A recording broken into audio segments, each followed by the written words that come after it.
To us, magic sounds like this extraordinary thing, pulling a rabbit out of the hat, coming out of nowhere.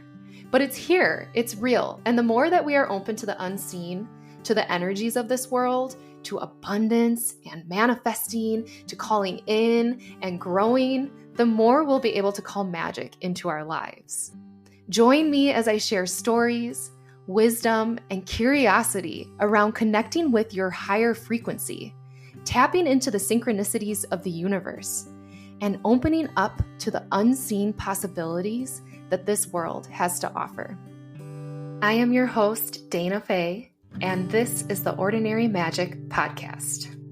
Hi, everyone. It's Dayna here from Ordinary Magic. I am so excited today to bring you Kaitlin Rohowetz of Madison, Wisconsin, and I'll introduce her in a little bit, but I want to let you know that today we are going to be talking about postpartum.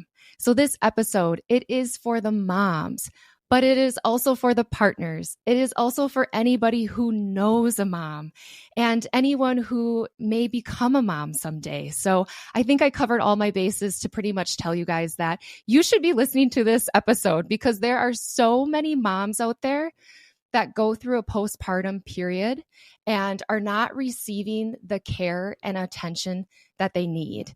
And I can feel this so strongly right now, even just as I'm talking. We can't tell you what we need postpartum. We need to be prepared ahead of time, and we need our community and our loved ones to help us out with that. So I'm so excited to bring Kaitlin on. She has been in the health and wellness industry for over 14 years. She's the owner and founder of A Better Body, which is a health and wellness studio in Madison, Wisconsin, offering therapeutic massages, skincare, and health coaching. Kaitlin is a licensed massage therapist, continuing education provider, and a master level certified health and life coach, helping fellow high achiever moms who are struggling to prioritize their health. She helps them take control of their health so they have the energy to do it all. Kaitlin has always been passionate about health and wellness. In 2002, after becoming a mom and having a very difficult postpartum, she realized how big of a need there was for supporting moms, especially new moms, and started the Empowered Mama, 8 weeks to wellness online program to help moms ditch the guilt, stress, and overwhelm, feel more energized, alive, empowered, and confident. Her mission is to help as many moms as possible get their health and happiness back. Welcome, Kaitlin. Thanks so much for being on today. Thanks so much for having me. Yeah, I feel like this is the best way to get the word out there for postpartum for all the people who need support. Like you were saying, not just the moms, but the partners and the people who know moms and friends and family and people who want to support but don't know how. Absolutely. Absolutely. I am a mom of a 2.5-year-old, and I have to say I was quite naive to the postpartum period. I totally prepared for pre-pregnancy, pregnancy, labor and delivery. Like I was super into that, right? Because it affected my body. But nobody was like, hey, learn how to take care of a newborn. Learn about how you're going to take care of yourself postpartum. Yep. So I would love to hear your story and what brought you from being a massage therapist, running this wellness studio, to now really advocating for the mamas out there. So I became a massage therapist first. Like that was my first intro to the health and wellness world. And I kind of actually fell into it because I thought I was going to be a nurse. And at the time there was like a 2 to 3 year waiting list to get into any nursing program because there was such a shortage. So I switched gears and I was like, I can do this in the meantime. So I thought it was going to be a temporary thing. And then in school, it completely transformed me. You don't know how bad you feel until you feel good. And I'd never had a massage before, so I fell in love with it. And I fell in love. That was kind of my first introduction to the health and wellness field. And then having been in it for almost 10 years, I saw a lot of clients who were coming in that kind of had the same issues over and over again. And I wanted to help them, but massage is such an important piece of health and wellness, but it's one small part. Like you kind of have to be doing more than just that. So that's when I decided to get my health and wellness and life coaching certification in 2018. And I wanted to help people on a more holistic level, help them with their stress and building better healthy habits. So that was kind of the first introduction into health coaching. And then when I became a mom, all of a sudden I was like exactly what you said. You just don't know what you don't know. Even if you are prepared, you don't know what you don't know. So you often, especially new moms, are just bombarded with all of this new routine and all of these new things they're trying to learn, and how to take care of a newborn and how to breastfeed. And it's overwhelming. And so I just had this strong pull of, this is what I need to be doing. I need to be focusing. Of course, I'm passionate about helping anyone still, but the focus now is just such on moms, to help them, because you don't know what you don't know. And then you're in it and you're like, what do I do? It's such a vortex. Like, you don't even know you're in it until you're a little bit out of it. And then you're like, oh my gosh, I was really, really drowning there. I feel like so many people skate through it like, I'm okay, I should be okay, because no one talks about it. And then, but in reality, you're like, I'm okay, but I'm not okay. And then, yeah, once you do feel good again and you're out of it, it's such a, wow, I was in a really rough spot there for a while. So take us back to your postpartum period. And for the listeners that aren't quite sure what that means, can you kind of tell us about that as well? And then tell us about your personal experience. Yeah, of course. So postpartum is something that's completely different for every single person. And it's also something that's understudied. Like, I've kind of become a nerd about researching different things about how it affects different people. And I wish I had the study up, but I read a study online that tracked people from 4 months postpartum to 3 years postpartum, and what percentages of people struggled at which points. And there's a lot of people who don't even start developing postpartum symptoms until like 4 months. And to me, when I first read that, that's such a huge problem, because most women get a 2-week and a 6-week checkup. And so if you're not even starting to experience symptoms until 8 weeks, you're missing a huge percentage of women that needed support. So the postpartum period can start right away for some people. It can start later for some people, and it can last way longer than I think people originally thought. They kind of, with any other injury we have, if you tear your Achilles tendon, the doctor tells you, okay, it's going to be about a 9-month recovery.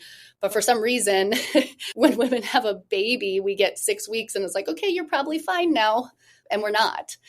That is so wild when you say it that way. Like, when I was preparing, because I had a home birth, so I was preparing for this, physical challenge, and I was being told this is equivalent to running like multiple marathons. Mm-hmm. I forgot what it was, and yet the recovery period is like, in 12 weeks, you'll be okay to go back to work full time. Yes. Yeah. Like, wait, what? But I think it gives, that's part of the problem, because it gives so many people a false expectation of what it's going to look like. And then we're completely unprepared because we didn't plan for any of those things. We focused on the pregnancy and the labor and what our birth plan was and what we might want that to look like. And then you get into taking care of a newborn and dealing with your own personal recovery, and you are so unprepared while you're learning this entirely new skill set of taking care of another human being. Yeah. So how did that time go for you? Similar to you, I was very prepared, quote unquote, going into it. I kind of had this notion that, okay, I've been in the health and wellness industry forever. I was in really good physical shape. I worked out through the entire pregnancy. I had a really good support team. Like, I picked a midwife that I loved. I had a doula. I read so many books, had this birth plan, but also knew that, like, nothing ever goes exactly according to plan. And I was open to that. I had a pretty easy pregnancy comparatively to some people I know. And I just kind of thought that, like, yeah, it'll be hard, but I'll bounce back. And I was just so wrong. I think from day one, the first night home from the hospital was like the worst day of my entire life, because no one really focuses on breastfeeding. And I just kind of thought, like, oh, it'll come naturally. It's like the natural thing to do. And it doesn't for most people, actually. So I had this newborn baby that wouldn't latch, and we tried calling the hospital, and they basically told us that we can't help you once we're discharged. And I was very lucky that I actually had a friend who worked as a newborn nurse, and I was texting her at like 3:00 in the morning, and she replied to me about some things I could try. And, like, I don't know what I would have done without that. But breastfeeding it was one of those things that was really important to me, but I never imagined how hard it was going to be, because even once we got the hang of latching and all the things, I was always either a low supplier or a just enougher, somewhere kind of right in between. So it was just this constant stress, because then when I went back to work, pumping and trying to make time for that, and like constantly doing the math to figure out, like, okay, how many ounces do I need to not go negative in the supply when he has a bottle? There's just all the things you don't think about the little things like that. Why is that so hard? And did your breastfeeding journey have a happy ending from where it started? It did. I hit a wall at like 10 months and I posted on Facebook and I was just like, because we exclusively breastfed. Also, he was born during a formula shortage. I left that part out. I think I might have considered doing like both, but there was a formula shortage and I was like, okay, well, I'm in it. I'm doing it, all or nothing. And we got the hang of it. I kind of got in a rhythm, but I hit a wall at like 9 or 10 months. And because every single night I stayed up for an extra pumping session, not to get ahead, but just to break even from the number of ounces I needed per day. And I was just like, I can't. Yeah, And that's a lot. it is. And my goal was to make it to a year. And so many people, I posted on Facebook and I was like, does anyone have any suggestions? And so many people offered some great help. And so many people were also like, the first 6 months is really the most important. You've done incredible. Do what you need to do for your mental health. And that was great advice because that's true. I did have one friend who said basically that, but then she added, but also if your goal is to make it to 12 months, you are so close and you can absolutely do it. And that one sentence changed everything for me. I was able to I was like, all right, I can make it to 12 months. And then I just kind of did. And then as soon as we got to 12 months, he could start having regular milk. And so I just started breastfeeding just day and night so that I could get rid of, I think it went down to one pumping session a day, kind of cut back, one pumping session a day. Then I dropped all pumping sessions and was only breastfeeding night and day. I breastfed, or morning and bedtime, and I did that for a few months. Then I really got annoyed that I couldn't put on a regular bra until he woke up and I breastfed him. And it seems so silly, but I was like, I just want to get dressed in the morning. So I was like, okay, I'm just going to breastfeed just at bedtime routine. And when we switched to that, I was just in love. And all of a sudden I realized, well, when we stop this, it's going to be over. And it switched from being this stressful thing to like, I don't want this to end ever. Like, it's our bonding time. It's so special. And I continued breastfeeding until he was 20 months old.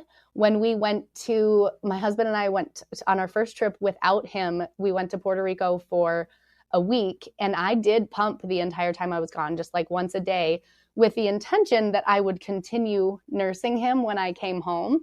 And I came home and offered to nurse him and he just went, no, mama.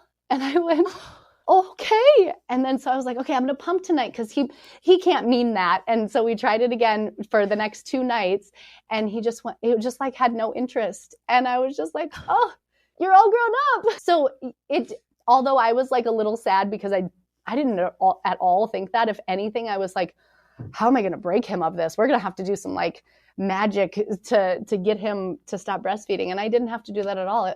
I'm so happy it ended as like his decision. He didn't miss it whatsoever.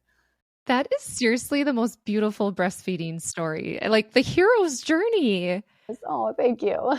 I'm one of, I guess, the lucky few because I don't hear a lot of positive stories, but I had it went well from the beginning. The midwives were super helpful at helping her latch in the beginning, teaching her. We did it over and over again. And then it was just beautiful from there on out. And similar to you, I was around, I think 22 or 23 months thinking that she would be devastated that we were stopping. And I like weaned us down and stopped for one day. And she was totally chill about it. Didn't even like cry or anything. And I was so like sad. Yeah, I was more sad than he was. I was like, are you sure? We can keep going if you want to. I think it's so different for everyone. And for us, it started out super stressful. We got the hang of it. And I was always like, I loved breastfeeding. I hated pumping. I know some people who are like, I hated breastfeeding. I loved pumping. And I'm like, to each their own. But you find a way to make it work for you. And then there are, if you can just do, a lot of moms these days breastfeed and then they supplement with formula. And I think like whatever you decide to do is beautiful and it works for you, because if you can get to a point where you're enjoying it, because it is a bonding time, it's just beautiful. I'm so happy we had that connection and that journey. I agree. And good for you for reaching out for support when you know you needed to. That's hard to do sometimes. It is. And I'm not usually the type of person that does so on Facebook, but I was just like, I don't even know who to ask right now. So many people love to give advice, so let me have it. Especially moms, they love to give advice. And, although it's well intended, it's not always what's needed. Well, because it's such a beautiful and unique journey that we are so fortunate to be able to go through. And I'm just sending so much love to all of the moms out there, all the women who are trying to become moms, everyone who's navigated their own postpartum journey.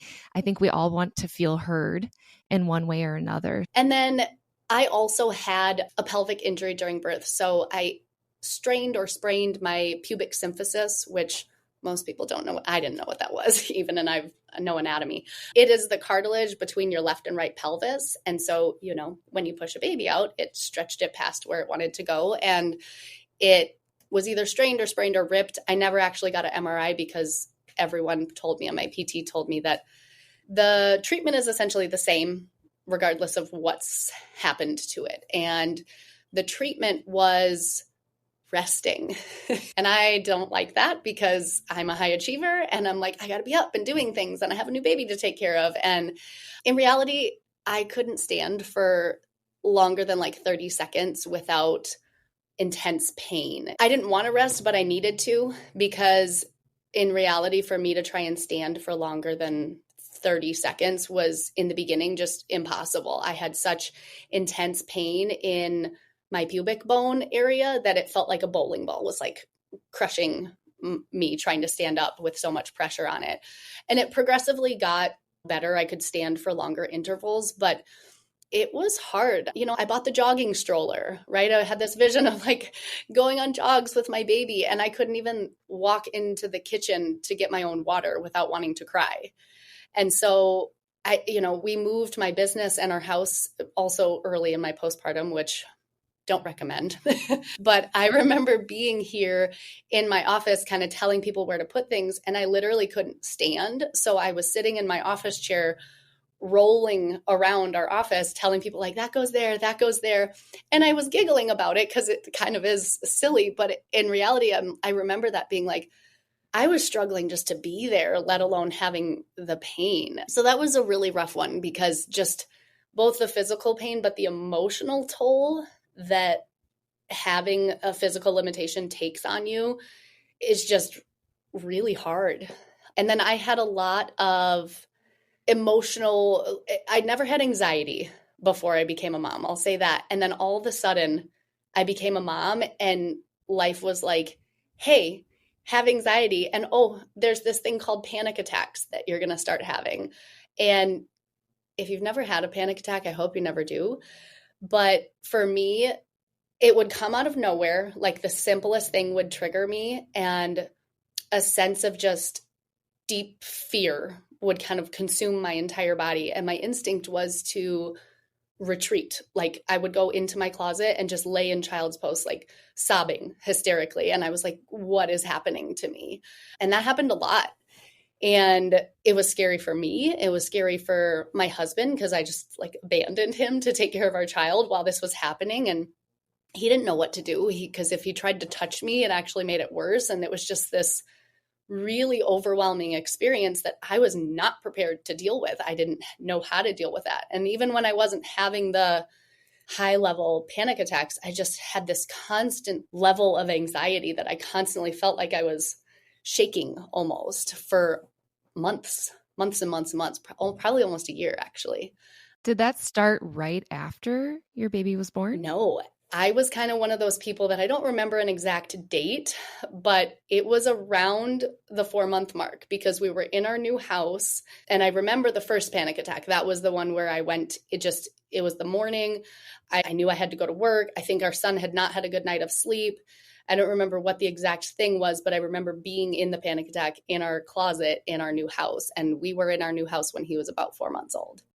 Okay. And also, I want to know, when did you go back to work after he was born? Because I'm a business owner, I didn't take a full maternity leave. But the one thing that I did do for myself was my massage clients, I did not set a return date. I told them, like, I don't know how this thing's going to go, and I'll let you know when I'm ready. And most people were really good about that because I just let them know when I was ready. And I think that was probably the smartest decision I made. And I didn't even realize how smart it was going to be because I wasn't emotionally ready and I couldn't do my job. I couldn't stand, let alone one of the things I was supposed to avoid with my pelvic injury was anything asymmetrical. So like lunges. And if you've ever watched someone give a massage before, it's a lot of like lunging and moving. So I think that was the best thing I did. So how did you navigate those panic attacks? Were you able to stop those? And do you think that came on due to not resting and taking proper time off? So in hindsight, the additional stress I put on myself postpartum had a lot to do with it. It wasn't the only thing though. So a couple things regarding that. I am a firm believer that like in hindsight, looking at what I went through and talking to so many other moms, that when you're pregnant, it should be part of the standard care to have pregnant people get a mental health professional provider while you're pregnant and set up an appointment or 2 or 3 postpartum. And then if you don't need it, you can cancel it. But what happened to me was I absolutely needed a mental health provider. Like I needed help. And when you're in the thick of it, the thought of like trying to reach out and going through like one tiny step feels like a huge, colossal mountain to climb. And so I did check with my insurance to see what providers took my insurance. I went to those probably 3 websites that I remember, looked at the providers, read a couple bios, sent 3 or 4 emails and said, I'm going through postpartum. I'd like to set up a couple appointments. All 3 emails that I sent replied back that they weren't accepting new patients. And so for me to have gone through that effort just to have that huge letdown, I was just like, I guess I'm in it myself. And luckily, my husband does see a therapist, and he brought me in with her. And he was just like, we're going to have a group session today. And we did that a couple of times. And, you know, I don't know what I would have done if he didn't have that, because we were just both lost on what to do. I obviously needed help and wasn't getting it. And I have since found someone, but I didn't actually get in with someone consistently until he was over a year old, which by that point I was, for me, kind of out of the thick of it. Some people aren't out of the thick of it by a year, but I'm a firm believer that we should have more support before it gets into a shit show. I'm so sorry that that happened. And I went through a similar experience of hoops to jump through, found a therapist, you know, and then there's all the onboarding, and then had one session and didn't really jive with her style. And it was so much work just to do that, you know. Then all of a sudden it was like another 6 months before I was like, oh, I need a therapist again. Yes. You know, it was really hard.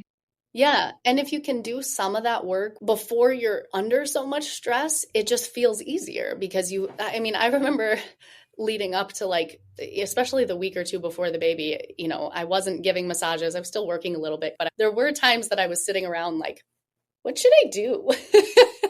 And I wish I would have known to use that time to establish a therapist, a mental health professional of some sort. Yeah. And I love that idea that you have, that should just be part of our care. And so here's your postpartum story. It's full. You had a lot going on. You had troubles with breastfeeding. You had panic attacks. You had anxiety for the first time, which again, I relate to. I never had anxiety prior to having a baby. Yeah. It came on very physically for me. I'm like, what is this crazy, anxious feeling that I have? I don't like it. And so these are all things I'm like feeling out the listeners like, oh gosh, this sounds terrible. How can we reimagine though the most beautiful postpartum care for women, for moms? What would you like to see if we could wave our magic wand? Like, how would we navigate that time? Oh, that's such a good question. And knowing my story, hearing a little bit about yours, and I was actually listening to one of your previous episodes. I don't remember what it was, but surrender was like a big word that was being used. And I remember my doula in one of our pre-birth meetings, I remember her saying the word surrender to me. And I was like, I don't do that. That's not part of who I am. I control everything. I do everything. I juggle all the balls. And so I now knowing that, I know there's a certain level of needing to accept that. And also because it's, even if you're not a super high achiever, it's hard for most people because you had this life. You were a person before you brought a person into this world. And all of a sudden that's completely uprooted and different. And if you can allow yourself to surrender to some of that while keeping enough of the important things of you or the things that you really do need to control or want to control, having a little bit more of that balance is, I think, the key, honestly, to every mom's happiness is like surrendering where you need to surrender because you're going to be forced to if you, whether or not you're open to it.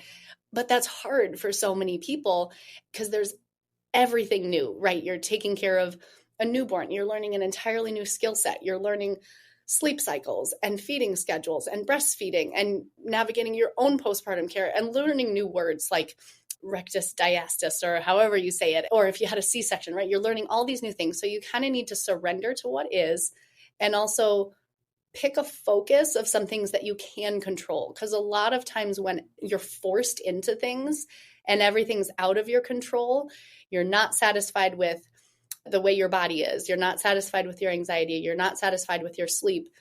What can you control in that moment? If you can't control this, what could you focus on that can be better? And kind of having a little bit more balance. And that looks different for everyone. Balance between surrendering and still knowing that there are some things you can control, just not all at once, picking what's most important in your new life. Yeah. And what are you finding with yourself and your clients? What does seem to be the most important thing? That's a good question too. I do feel like it's different for everyone. For me and for a lot of moms I talk to, though, it depends what stage you're at. Every stage is temporary. The challenges you have from like 0 to 3 months are different from 3 to 6 months, from 6 to 9 months into the toddler years. You know, the challenges I have now having a 2-year-old, as you know, are very different. Now they're tantrums and needing to prep them before we do anything. But sleep is just one of those things that we all go through sleep deprivation as new parents, and there's nothing that can really prepare you for that because people don't really understand how detrimental it is to like every single area of your life until you go through it, affecting your moods. It can be a huge source of anxiety. For me, it was, and it can cause weight gain because when you're not getting enough sleep, you're searching for energy in other sources. And oftentimes that's caffeine or sugary snacks because it gives your body quick energy that you need to function and get through the day. But it just exacerbates the cycle because what you need is sleep. I did not notice my panic attacks getting better until I started sleeping better. And then I started reading a lot of things can improve I'm not a mental health provider, obviously, but through what I've researched and my own experience and with other moms is that a lot of things like good nutrition and movement and connecting with other human beings can be so good for our mental health. But the one that has the most direct and most immediate impact is sleep. When I started sleeping better, it was like my anxiety disappeared.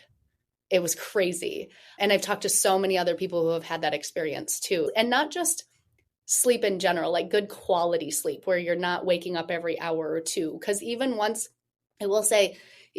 my kid was sleeping longer stretches, my anxiety would wake me up and I would like wake up every hour or two. So I wasn't getting long stretches. And so we had to figure out a way for me to like go completely to the other side of the house, sleep right next to the white noise machine blasting in my ear, complete blackout shades, and lock the door so our dog couldn't come in and wake me up, you know?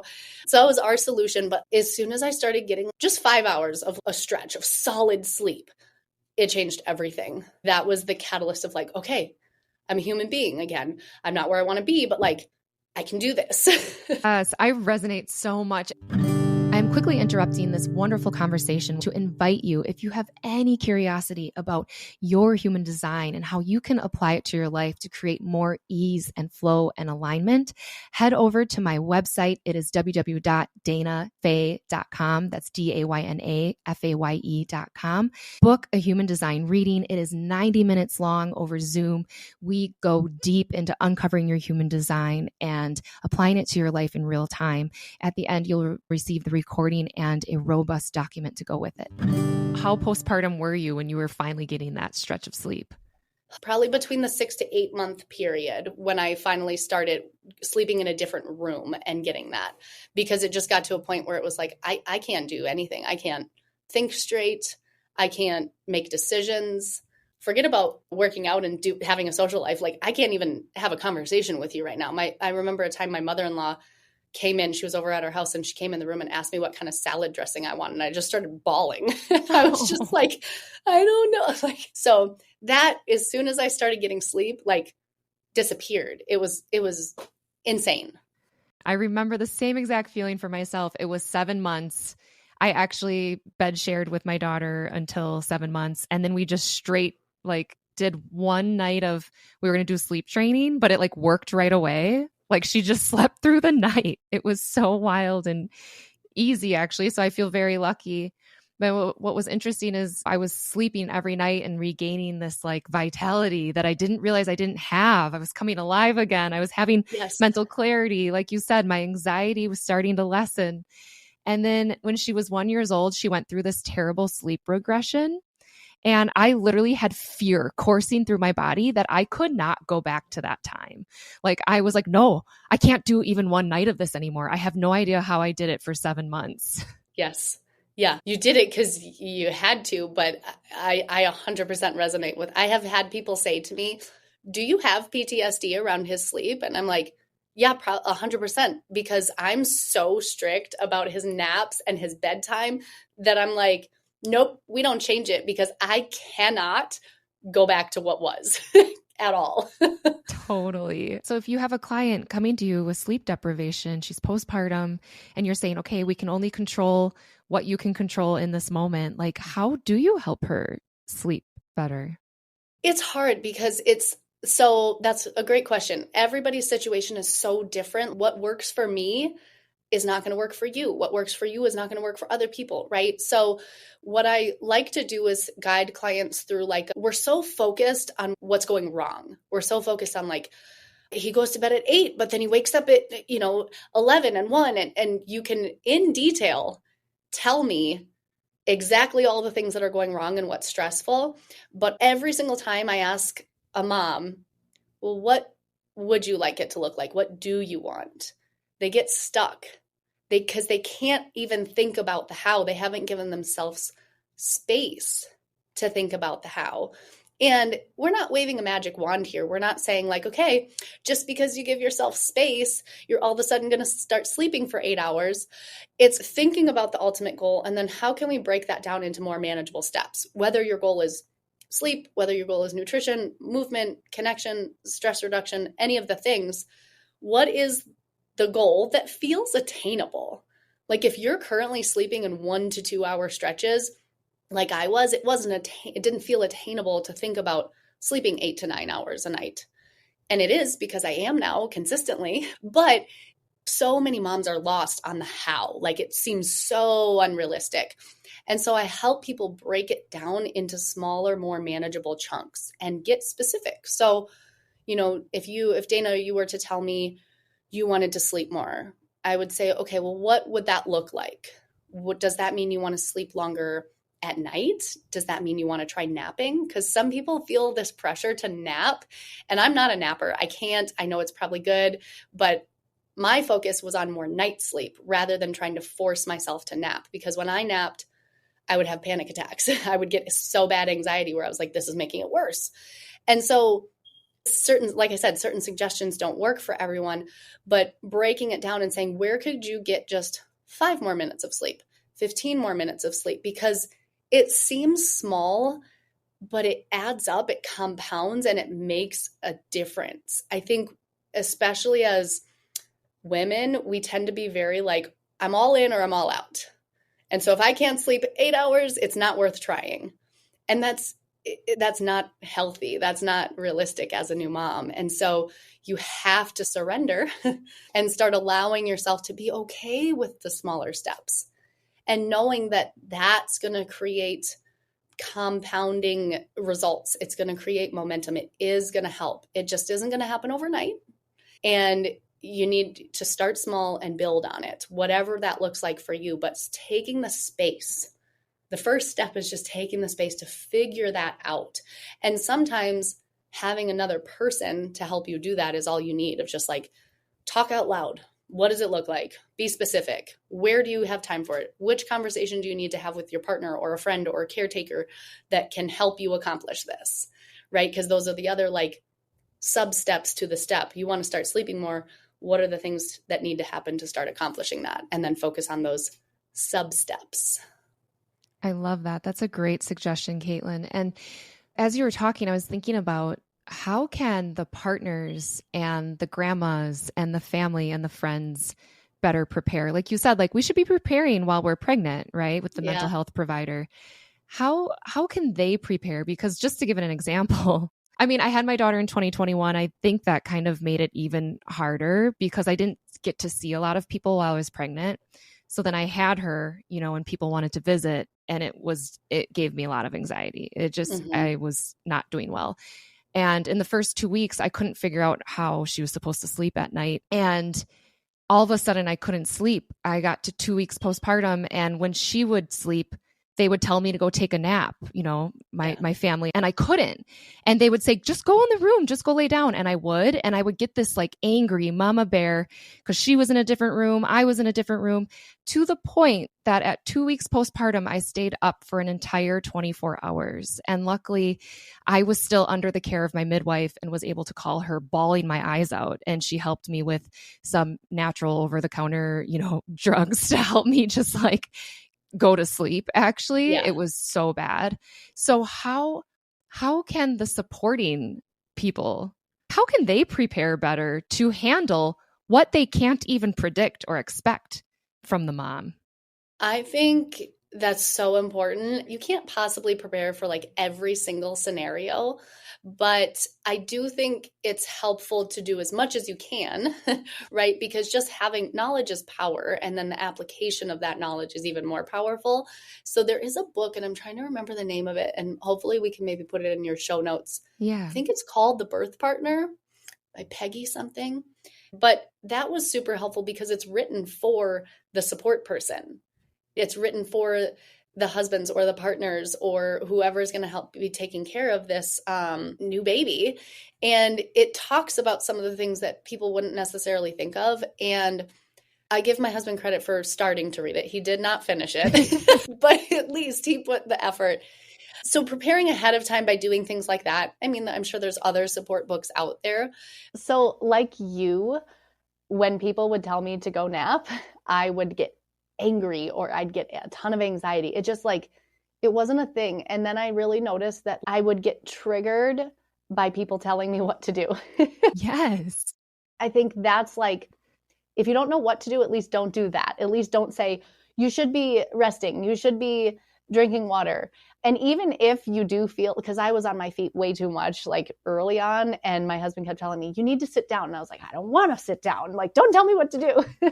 And I think as a support person, just changing the language and saying, can I get you some water? If that was what I was getting up for, or just offering help, but being specific. And if you don't know what to offer help with, say, can I help with anything right now? And if not, then that's fine.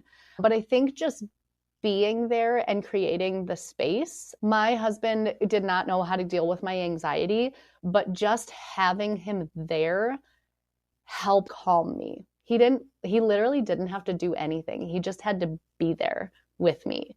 And so I think as a support person, we want to give advice and we want to do all these things because we want to fix it. You see the person you love or you care about and they're severely struggling and you want to help, but you don't know how. And I think two things, just don't tell them what to do, at least if they're anything like me. And the second thing is just be there Just be there. And when you think of something, offer. Can I get you some water? Can I get you something to eat? Can I help in any way? Do you want me to take the baby? Thinking of specific things is helpful, but if you can't think of anything, simply just being there is sometimes great. Or, some people might get overwhelmed, and do you want some alone time? Right? It's okay if you're sensing that. I think for many moms, isolation is like a huge thing, and they do want to be with people, even if they don't know what they want to be doing during that time. Just being in the presence and having some energy that's probably more calm than theirs at that moment is a game changer. Yeah. Yeah. I think there's like some extra mama bear energy postpartum that's like new, and we just don't know what to do with it. And I have to say, my loved ones were amazing. They did everything they could. And at the same time, I love the way you phrase those questions, because it's like, I didn't know what I wanted or needed. I needed someone just to do it, clean the house, hand me the baby, like stuff like that. Yes. Yeah. And those are the easy things. Sometimes you don't know what to do to help the anxiety or to help with the breastfeeding, but it's like, you can go clean the kitchen or take out the trash or put in a load of laundry. Like, those things always have to get done regardless. And it's helpful for moms not to have to think about that, for sure, because then it just adds one more thing. So if those can just be done and you don't know how else to help, just do that. I will also say, like, once you get into the later stages, like, we did start watching some videos about like how to get your baby to sleep better and like understanding sleep cycles and REM cycles and wake windows, and having my husband like actually watch the videos with me rather than me watching them and then telling him, okay, this is what we're doing now, which I would have done anyways. But it was better to feel like he was in it and supporting me, and he had all the knowledge, so then I didn't have to go back with my fatigued brain, try and explain it to him in a way that he could understand. He just watched it in real time. I felt supported. I felt like we were on the same page. So I think, that's a thing too. If you do decide, hey, we're going to look for help in this area because neither of us know what we're doing, it's very helpful to just do those things together. And even though the ultimate decision maker needs to be mom, being there with her while she's kind of intaking all the information is super helpful too. That is super helpful. And I do feel like the partners are going through their own identity change and shift. And oftentimes in the beginning, they feel a little useless because the mom does need to kind of handle so much. So that sounds like a really empowering way to bring them in on the journey as well. Yep. My husband was great with diaper changes.